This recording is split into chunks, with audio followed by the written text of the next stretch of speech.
Welcome back to my YouTube channel. और इस video में हम ब्रेन एन्यूरिज्म या सेरेब्रल एन्यूरिज्म या सब एरेक्नॉइड हेमरेज के बारे में डिस्कस करेंगे।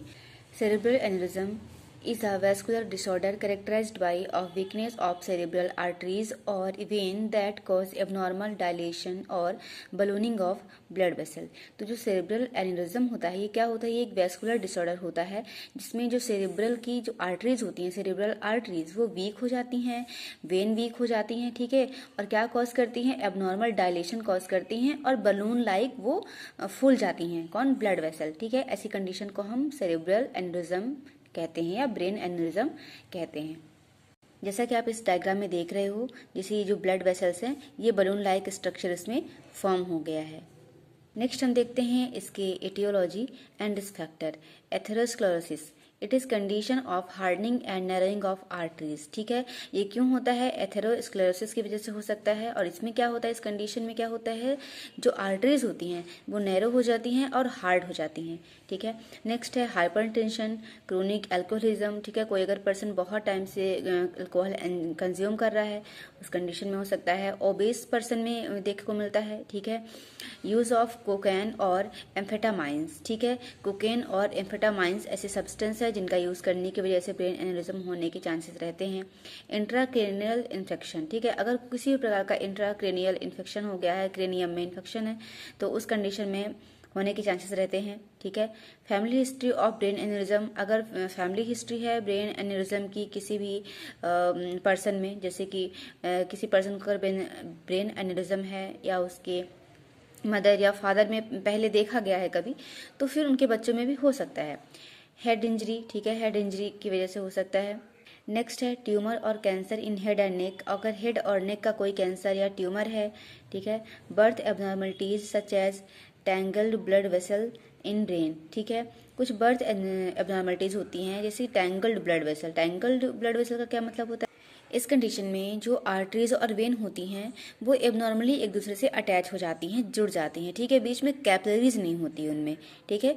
और जो कि लंग्स में भी हो सकता है, स्पाइन में हो सकता है, लेकिन मोस्ट कॉमन कहाँ पे होता है, ब्रेन में होता है। नेक्स्ट है सिगरेट स्मोकिंग, ठीक है। सिगरेट स्मोकिंग में भी हो सकता है। एडवांस एज है, अगर किसी पर्सन ओल्डर एज का पर्सन है, एडवांस एज है, तो उस कंडीशन में होने के चांसेस रहते हैं। नेक्स्ट है inherited factor such as alpha glucosidase in deficiency, arteriovenous malformation जैसे कि टैंगल्ड ब्लड वेसल, ठीक है, ये इसका एग्जाम्पल है। अल्फा 1 एंटीट्रिप्सिन डेफिशिएंसी, ये कुछ ऐसे इनहेरिटेड फैक्टर्स हैं जो ब्रेन एन्यूरिज्म को कॉज करते हैं। नेक्स्ट है जेनेटिक कंडीशन, कुछ ऐसी जेनेटिक कंडीशन होती हैं जो कॉज करती हैं ब्रेन एन्यूरिज्म, जैसे कि Marfan syndrome. It is an inherited disorder that affect connective tissue, it most commonly affect heart, I, blood vessel and bone, ठीक है। ये भी एक प्रकार का इनहेरिटेड डिसऑर्डर होता है जो कि कनेक्टिव टिश्यूज को अफेक्ट करता है, ठीक है। और मोस्ट कॉमनली कहाँ पर होता है, हार्ट में, आई, ब्लड वेसल एंड बोन में होता है। नेक्स्ट है स्यूडोजैंथोमा इलास्टिकम, ठीक है। ये क्या होता है, it is an genetic disorder characterised by an accumulation of calcium and other minerals in elastic fibres, ठीक है। तो जो स्यूडोजैंथोमा इलास्टिकम होता है, इसमें क्या हो जाता है, जो इलास्टिक फाइबर्स होते हैं उनमें जो मिनरल्स होते हैं जैसे कि कैल्शियम है, उनका एक्यूमुलेशन होने लगता है। जब एक्यूमुलेशन हो जाता है तो जो उनकी इलास्टिसिटी होती है वो क्या हो जाती है, कम हो जाती है। नेक्स्ट है neurofibromatosis type 1, it is a multi-system neurocutaneous genetic disorder characterized by change in skin color and growth of tumors along nerve in body parts such as skin and brain, ठीक है। ये एक ऐसी कंडीशन होती है, क्या होती है इसमें, ये क्या होती है, एक मल्टी सिस्टम न्यूरोक्यूटेनियस जेनेटिक डिसऑर्डर होता है, ठीक है। यानी कि बहुत सारे सिस्टम, बॉडी के बहुत सारे न्यूरल सिस्टम को अफेक्ट करती है। इसमें क्या होता है, स्किन में चेंज आना शुरू हो जाता है, जो स्किन का जो कलर होता है, ठीक है, वो चेंज हो जाता है। ग्रोथ, जो ट्यूमर्स होते हैं उनकी ग्रोथ होना स्टार्ट हो जाती है, कहाँ पर, अलोंग नर्व इन बॉडी, ठीक है। जो नर्व्स होती हैं उनमें ये जो ट्यूमर्स होते हैं वो फॉर्म होने लगते हैं, ठीक है, जैसे कि स्किन और ब्रेन, ठीक है। तो ये स्किन और ब्रेन के जो नर्व्स होती हैं उनको अफेक्ट करती हैं। नेक्स्ट है autosomal dominant polycystic kidney disease, it is an inherited disorder characterised by growth of numerous cyst in the kidney, ठीक है। इसमें क्या होता है, ये ऑटोसोमल डोमिनेंट डिसऑर्डर होता है जो कि एक इनहेरिटेड डिसऑर्डर है और इसमें क्या होता है, बहुत सारी मल्टीपल जो सिस्ट होती हैं वो किडनी में ग्रोथ कर जाती हैं, फॉर्म हो जाती हैं। ठीक है, तो ये कुछ जेनेटिक फैक्टर्स या जेनेटिक कंडीशन हैं जो ब्रेन एनेरिज्म को कॉज करती हैं। पहला था मार्फन सिंड्रोम, सेकंड स्यूडोजैंथोमा इलास्टिकम, नेक्स्ट है न्यूरोफाइब्रोमेटोसिस टाइप 1 और लास्ट है autosomal dominant polycystic kidney disease. ठीक है, तो ये जेनेटिक कंडीशंस हैं। नेक्स्ट हम डिस्कस करते हैं पैथोफिजियोलॉजी।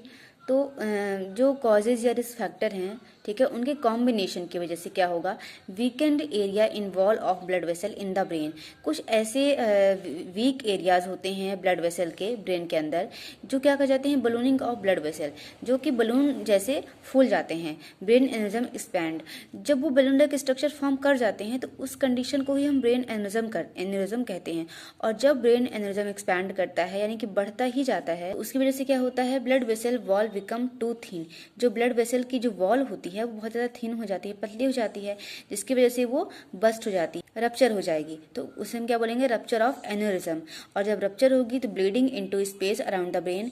तो जो ब्रेन के अराउंड जो भी स्पेस होंगे, ठीक है, खाली स्पेस होगा, वहां पर ब्लीडिंग स्टार्ट होगी। और जब ब्लीडिंग होगी, जिसे हम क्या कहते हैं, सब एरेक्नॉइड हेमरेज कहते हैं। ठीक है, और ऑब्वियसली हेमरेज एक बहुत ही इंटरनल हेमरेज या सेरेब्रल हेमरेज एक बहुत ही खतरनाक कंडीशन होती है जिसमें पेशेंट की डेथ भी हो जाती है। इस वीडियो में इतना ही। नेक्स्ट वीडियो में हम ऐसे clinical manifestations, diagnostic evaluation, management, complication, ठीक है, सारी चीज़ें देखेंगे।